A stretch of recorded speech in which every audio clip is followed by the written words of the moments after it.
Perkenalkan, nama saya Nazla Kamila Putri Ariandi, NIM 4720200050. Saya dari Prodi Gizi. Di sini saya akan menjelaskan tentang sulfit. Sulfit adalah suatu jenis pengawet dalam bahan tambahan pangan. Pengawet sendiri berupa bahan kimia yang biasanya digunakan ke dalam produk makanan atau minuman kemasan. Pengawet ini ditambahkan ke dalam makanan agar dapat disimpan lebih lama. Salah satu bahan pengawet yaitu sulfit yang akan saya bahas kali ini. Dulunya sulfit juga digunakan ke dalam pengawetan buah dan sayuran.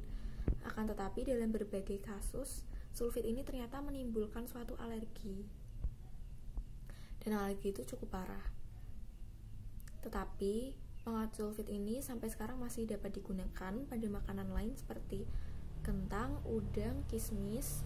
Kita juga dapat berhati-hati dalam memilih buah dan makanan agar terhindar dari pemicu alergi tersebut.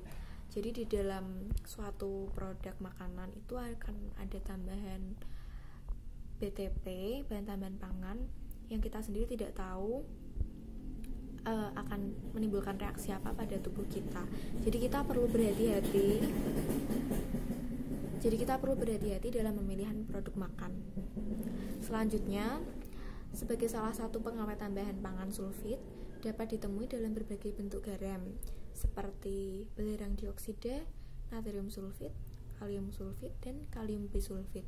Penggunaan BTP ini telah diukur ke dalam Perka BPOM nomor 36 tahun 2013 tentang batas maksimum penggunaan BTP dengan batas pengguna sulfit berdasarkan Stable Daily Intake atau ADI, yaitu setara dengan 0 sampai 0,7 mg per kilogram berat badan, sedangkan maksimum dalam produk pangan bervariasi antara 15 sampai 500 mg per kilogram, dihitung sebagai residu SO2. Lalu selanjutnya harga sulfit ini sangat bervariasi.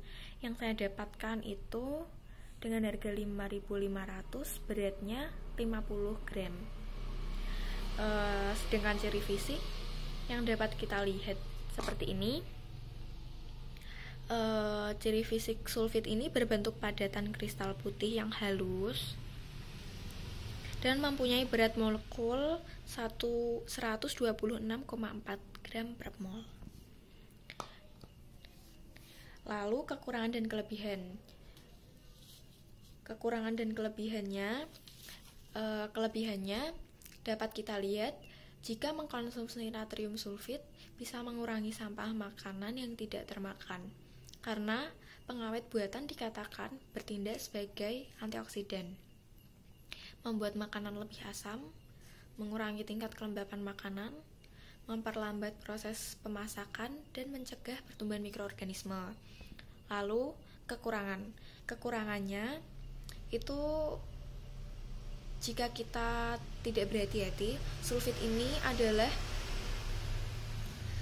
kemungkinan bisa menimbulkan efek samping seperti alergi. Memang sulfit ini dapat membantu mengatasi pertumbuhan bakteri, tetapi juga dapat menyebabkan alergi yang berpotensi mematikan pada orang yang sensitif. Penggunaan sulfit sebagai salah satu pengawet tambahan pangan, sulfit dapat ditemui dalam berbagai bentuk seperti belerang dioksida, natrium sulfit, kalium sulfit, dan kalium bisulfit. Penggunaan BTP ini sudah diatur dalam Perka BPOM nomor 26 tahun 2013 tentang batas penggunaan maksimum penggunaan BTP pengawet. Dengan batas maksimum BTP ini adalah 0 sampai 0,7 mg per kilogram, sedangkan maksimum penggunaan dalam produk bervariasi 15 sampai 500 mg per kilogram. Nah, contoh dari penggunaan pangan yang menggunakan sulfit adalah daging, buah-buahan, jus buah, sayur, sirup, wine, dan selai. Ada juga tambahannya yaitu sosis. Yang akan saya tampilkan di sini adalah contoh BTP sosis ini. Jadi sosis ini menggunakan bahan tambahan pangan sulfit. Sekian dan terima kasih.